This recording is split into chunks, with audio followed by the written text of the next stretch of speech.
Hi hello అందరికీ నమస్కారం. Welcome to our channel. నేను మీ ఆదిత్య.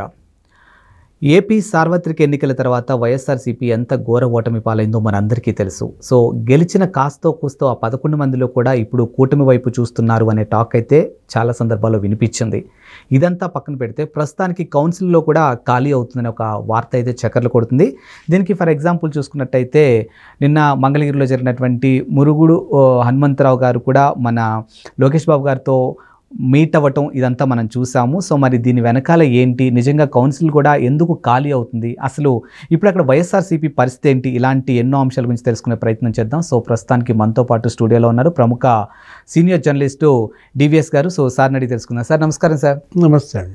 సార్, ఏపీలో సార్వత్రిక ఎన్నికల్లో వైఎస్ఆర్సీపీ ఘోర ఓటమి సంగతి మన అందరికీ తెలుసు. సో ఒక 11 మంది మినిమం ప్రతిపక్ష హోదా కూడా రాలేదు.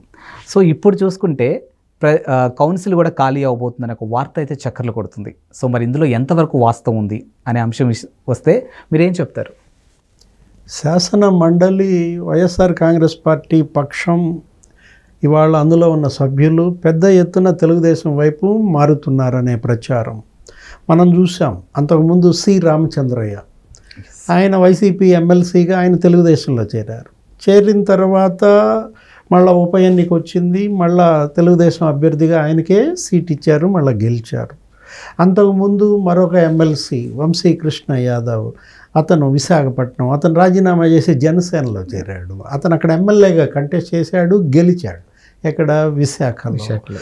అంటే మొత్తం ఎమ్మెల్సీలంతా కూడా ఇవాళ వైఎస్ఆర్ కాంగ్రెస్ పార్టీని నమ్ముకుంటే భవిష్యత్తు లేదు. ఎవరైనా అంతే, ఎమ్మెల్యేలైనా ఎమ్మెల్సీలైనా. ఎందుకంటే పవర్ ఇవాళ తెలుగుదేశం, జనసేన, బీజేపీ కూటమి, అటు కేంద్రంలో ఇటు రాష్ట్రంలో. 5 ఏళ్ళు సుదీర్ఘకాలం. జగన్మోహన్ రెడ్డి కళ్ళు మూసుకోండి 5 ఏళ్ళు అయిపోద్ది అంటున్నాడు. కళ్ళు మూసుకుంటే 5 ఏళ్ళు అవుద్దా? 5 ఏళ్ళు అంటే మరి అది దగ్గర ఒక 1800 రోజులు గడవాలంటే అంత భారంగా రోజులు గడుస్తున్న నేపథ్యంలో ఇవాళ వైఎస్ఆర్ కాంగ్రెస్ పార్టీ జెండా పట్టుకునే పరిస్థితి లేదు. గ్రామాల్లో పారిపోతున్నారు. అటు ఎంపీటీసీలు, జెడ్పీటీసీలు, సర్పంచులు అందరూ పార్టీ మారుతున్నారు. కుప్పంలో బోళ్ళు మంది ఎంపీటీసీలు, జెడ్పీటీసీలు మారిపోయారు. విజయవాడలో ఒక 20 మంది కార్పొరేటర్లు మారిపోతున్నారు. 8 మంది సుజనా చౌదరితో నిన్న కలిశారన్నారు. విశాఖపట్నంలో ఆల్రెడీ మనం చూసాం 12 మంది కార్పొరేటర్లు మారిపోయారు. ఇంకొక 5గురు తెలుగుదేశంలో చేరడానికి సిద్ధంగా ఉన్నారు. నిన్న జరిగిన స్థాయి సంఘం ఎన్నికల్లో వైసీపీ ఓడిపోయింది. అంటే ఇటు గెలిచిన ఎమ్మెల్యేలు, అటు ఓడిన ఎమ్మెల్యే అభ్యర్థులు, ఇప్పుడు ఇక్కడ ఉన్న ఎమ్మెల్సీలు. ఇప్పుడు లేటెస్ట్గా మీరేమన్నారు, మంగళగిరిలో ఏదో కళ్యాణ మండపంలో మురుగుడు హనుమంతరావు నారా లోకేష్తో కలవడం, ఆయన ఓపెన్ చేయడం. మురుగుడు లావణ్య మాంగారు, లోకేష్ మీద ఓడిపోయినటువంటి క్యాండిడేటు, ఇవాళ వాళ్లే మరి తెలుగుదేశంలో చేరిపోతుంటే ఇంకా మంగళగిరి వైసీపీ ఖాళీ. ఇక అక్కడ ఉండేది ఎవరు? ఆళ్ల రామకృష్ణారెడ్డి ఇప్పటికే జంప్ జిలాని, ఏది అటు షర్మిలేపు దూకాడు, మళ్ళీ ఇటు దూకాడు. అతను అక్కడ పార్టీ కాదు.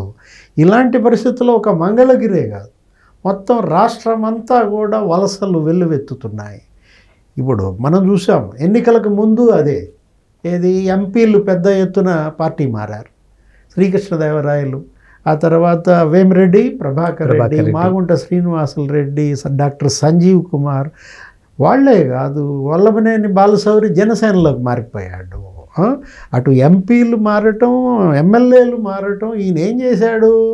90 మంది అభ్యర్థుల్ని మార్చేశాడు, 42 మంది ఎమ్మెల్యేలని చీటీ చించేశాడు. అంటే ఏంటి?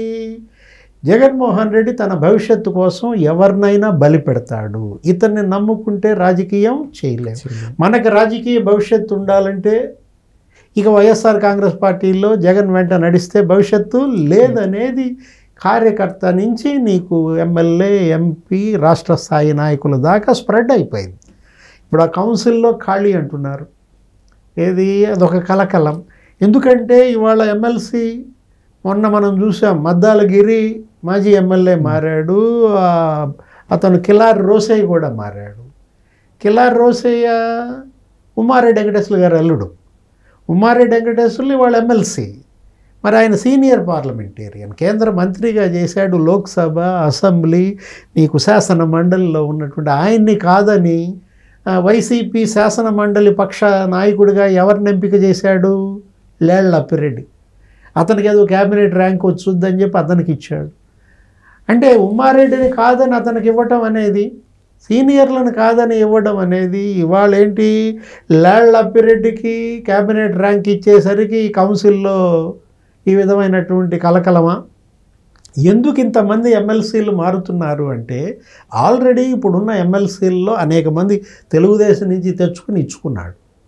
ఏది, రామ్ సుబ్బారెడ్డి కడప, జమ్మలమడక, అతను ఎవరు, శివారెడ్డి ఇదనమాట, చనిపోయిన బాంబుల శివారెడ్డి. ఎక్కడుంటాడు అతను? ఇంకా వైసీపీని నమ్ముకుని ఉంటాడా? తెలుగుదేశంలో చేరిపోతారు కదా. పోతుల సునీత ఎవరామె? తెలుగుదేశం. ఆమెకి ఎమ్మెల్యే సీట్ ఇస్తే ఓడిపోయింది చీరాల్లో. మరి ఆమె తెలుగు మహిళ అధ్యక్షురాలుగా కూడా పనిచేసింది. ఇంకొకళ్ళు ఎవరు, తోట త్రిమూర్తిలో ఎవరో ఉంటాడు, అతను తెలుగుదేశం. ఇవాళ అతను జనసేనకో మరి బీజేపీకో మాట్లాడుకుంటున్నాడన్న ప్రచారం జరుగుతోంది. జయమంగళం వెంకటరమణ కైకలూరు, ఎక్కడతను తెలుగుదేశం ఎమ్మెల్యే. చంద్రగిరి యేసురత్నం ఎక్కడ, తెలుగుదేశంలో పుట్టిన వాళ్ళు వీళ్ళంతా. మళ్ళా ఘర్ వాపసియా, వీళ్ళంతా స్వగృహ ప్రవేశమా? ఎలా చూడాలంటే ఎవరి భవిష్యత్తు వాళ్ళు చూసుకుంటున్నారు. జగన్మోహన్ రెడ్డి తన భవిష్యత్తు కోసం ఇవాళ పార్టీని పణంగా పెడుతున్నాడు. ఇవాళ తల్లినే వదిలేసినాడు, చెల్లెళ్ళనే వదిలేసినాడు. రేపు మనల్ని మాత్రం కాపు కాస్తాడన్న నమ్మకం ఎందుకుంటుంది? క్రెడిబిలిటీ క్రైసిస్లో అతను కొట్టుకుంటున్నాడు. ఏది, అతని పైన విశ్వసనీయత, నమ్మకం కోల్పోయాడు. ప్రజల్లో, అటు పార్టీలో, అటు కుటుంబంలో కూడా నమ్మకం కోల్పోయిన ఇలాంటి క్రెడిబిలిటీ లెస్ లీడర్తో ట్రావెల్ చేయడానికి ఎవరు సిద్ధంగా లేరన్నమాట. ఇప్పుడు మర్రి రాజశేఖర్, అతను ఒక ఎమ్మెల్సీ, అతనికి మోసం. ఏమని చెప్పాడు? క్యాబినెట్లో నా పక్కన కూర్చోబెట్టుకుంటా అన్నాడు. అతన్ని విడుదల రజనీకి చేయమన్నాడు. పాపం చేశాడు. విడుదల రజనీని గెలిపించాడు. జగన్ బొమ్మ మార్చాడు. ఏంటి, విడుదల రజనీని క్యాబినెట్లో కూర్చోబెట్టుకున్నాడు, మర్రి రాజశేఖర్ని రోడ్డు మీద పెట్టాడు. అతనికి ఏదో ఇప్పుడు ఎమ్మెల్సీ ఇచ్చినంత మాత్రాన అతనికి మంత్రి పదవి ఇవ్వకపోవటం అనేది ఎంత ఘోరం, ఎంత నేరం. ఇచ్చిన మాటకి కట్టుబడే వ్యక్తి, నేను ఇచ్చిన మాట కట్టుబడి ఉంటా అంటాడు. నువ్వు ఇచ్చిన మాటకు నిజంగా కట్టుబడేవాడు అయితే మర్రి రాజశేఖర్ క్యాబినెట్లో ఉండేవాడు.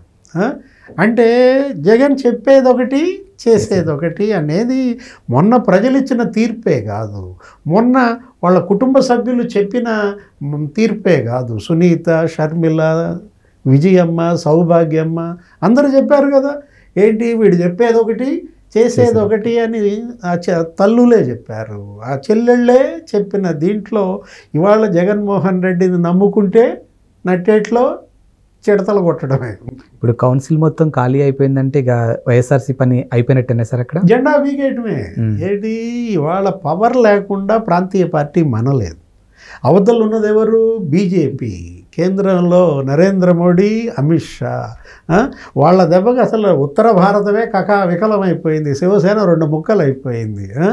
ఇవాళ ఎన్సీపీ, నేషనల్ కమ్యూనిస్ట్ పార్టీ, అదే కాంగ్రెస్ పార్టీ, నేషనలిస్ట్ శరద్ పవార్ 2 ముక్కలు అయిపోయింది. అజిత్ పవార్ని చీల్చారు, శరద్ పవార్ చీల్చేసినారు. ఉద్ధవ్ ఠాకరేని ఒక పక్కన పడేశారు. ఇలా ఏంటంటే పవర్ పవర్ పవర్ పవర్ లేకపోతే ప్రాంతీయ పార్టీ నడవదు అన్నమాట. తెలుగుదేశం ఎలా నడిచిందని అడగవచ్చు. తెలుగుదేశం సంస్థాగతంగా బలంగా ఉంది. అది ఏ ముహూర్తాన ఆ మహానుభావుడు ఈ పార్టీ పెట్టాడో కానీ అది అలాంటి ఫౌండేషన్. ఏది, తెలుగుదేశం అది 42 ఏళ్ల చరిత్ర ఉన్న పార్టీ, దగ్గర మరి 23 ఏళ్ళు అధికారంలో ఉన్న పార్టీ అన్నమాట. దానికి ఉండదు ఏది, ఇలాంటివి దానికి అంటవన్నమాట. కార్యకర్తలే ఆ జెండా మోస్తారు. ఇవి సెంటిమెంట్స్ మీద వచ్చిన పార్టీలు. సెంటిమెంట్ మీద వచ్చిన పార్టీలు సెంటిమెంట్కే బలన్నమాట. అటు బీఆర్ఎస్ తెలంగాణలో ఏముంది, దాని పరిస్థితి ఇవాళ 3వ స్థానానికి పడిపోయింది. 4 నెలల్లో కేసీఆర్ ఓట్ బ్యాంక్ 37% నుంచి 17%కి పడిపోయింది. 20% ఓట్ బ్యాంక్ పోయింది. ఎవరికి? కేసీఆర్కి. అతను పోరాట యోధుడు, ఉద్యమ నాయకుడు, ఫాదర్ ఆఫ్ తెలంగాణ అంటాడు. అలాంటి ఆయనకే ఈ పరిస్థితి వచ్చిందంటే జగన్మోహన్ రెడ్డిది ఏముంది?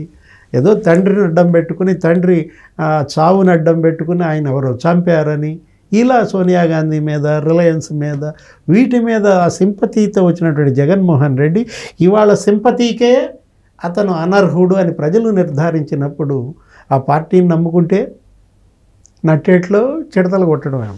Thank you sir. నమస్తే.